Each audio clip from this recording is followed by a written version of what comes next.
ইয়া আল্লাহ সাহায্য করো, ইয়া আল্লাহ সাহায্য করো। তাড়াতাড়ি টাকা পয়সা সোনা দানা যা আছে বের কর। আল্লাহর দোহাই লাগে আমাদের ছেড়ে দিন। কিরে, টাকা পয়সা বের করলি? না হয় মেরে ফেললাম। আমাদের ঘরে কোনো টাকা পয়সা নেই।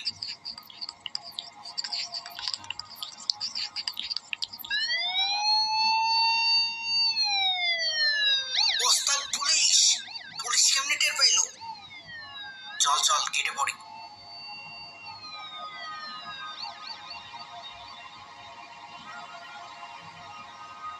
আরে টাকা পয়সা তো কিছুই দিতে পারেনি, এত কান্নার কি আছে তাহলে?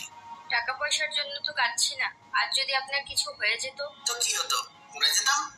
মরে তো যেতেন, কিন্তু যেতেন বেঈমানদার হিসেবে। আপনার সাথে বেহেশতে থাকার স্বপ্ন আমার কোনোদিন পূরণ হতো না। আরে বাদ দাও তো। এখন থেকে তো আপনি অন্তত নামাজ পড়া শুরু করতে পারেন, একটু সৎভাবে ব্যবসা করতে পারেন। এখন ঘুমাও তো। জায়েদা অত্যন্ত আল্লাহভীরু এক মহিলা, কিন্তু কোনোভাবেই তার স্বামীকে ঈমানের পথে আনতে পারে না। সে এলাকার একজন ভেজাল ব্যবসায়ী হিসেবে পরিচিত। ওই মিয়া, আপনার মালে ভেজাল থাকে কেন? কেন ভাই, কি হয়েছে? এক বস্তা ছোলা কিনেছি, অর্ধেক নষ্ট। ছোলা তো সব ওই রকমই। কে বলেছে? পাশের দোকানের ছোলাই তো অনেক ভালো। আপনার ভেজাল জিনিসের জন্য আমারও লস হয়। নিজে সৎভাবে ব্যবসা করেন না, আবার অন্য কেউ কি করতে দিবেন না? আইসে আমার সৎ ব্যবসায়ী। জিনিসপত্রের যা দাম, পণ্যে ভেজাল না দিলে লাভ করবো কিভাবে? আর খাবোই বা কি? আমাদেরও তো পরিবার আছে। হঠাৎ বাড়ির বাইরে পুলিশের সাইরেনের শব্দ। জায়েদা বাইরে এসে দেখে একটা বাচ্চা ছেলে খেলনা পুলিশের গাড়ি হাতে খেলা করছে। বাবু, কাল রাতেও কি তুমি এই গাড়ি দিয়ে শব্দ করছিলে? হ্যাঁ। আসসালামু আলাইকুম ভাবি। ওয়ালাইকুম আসসালাম। ওর আব্বু কাল শহর থেকে এই গাড়িটা কিনে এনেছে, তারপর সে রাত থেকে চালিয়ে যাচ্ছে। শব্দে ঘুমাতে পারছিলাম না ভাবি। ও আচ্ছা। হাতটা ব্যথা হয়ে গেছে রোজ রোজ এই পাঞ্জাবি ধুতে ধুতে। প্রতিদিন ধুতে হয়? হ্যাঁ ভাবি, ও নামাজ পড়ে তো, আবার ব্যবসাও করে, তাই রোজ রোজ পাঞ্জাবি পরে বাইরে যাই। তাই কাপড় পাক পবিত্র না হলে তো হয় না। আমাদেরও নামাজও পড়ে না, রোজ রোজ পাঞ্জাবি শুকানোর ঝামেলাও নেই। কেন আপা নামাজ পড়ে না কেন? পড়েন না তো কি করব? বুঝাবেন। আপা, বুঝিয়ে হয় না।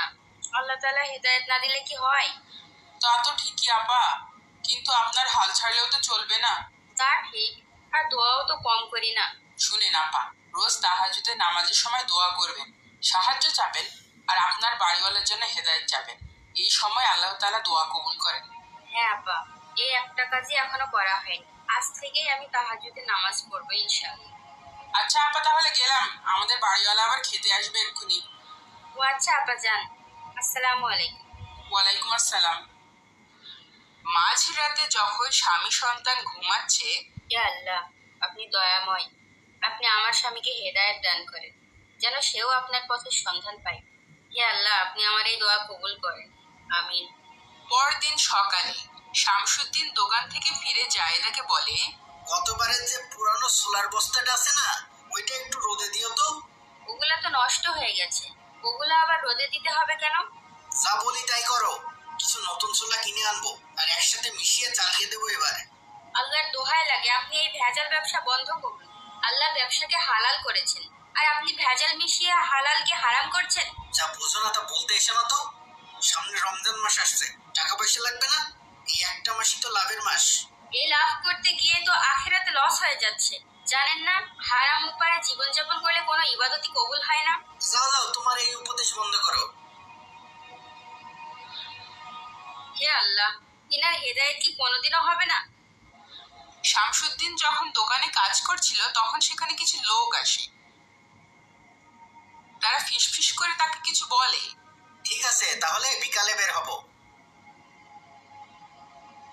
এরপর শামসুদ্দিন বাড়িতে আসে আর জায়েদাকে বলে, মালামাল কিনতে শহরে যাচ্ছি, আসতে দেরি হবে।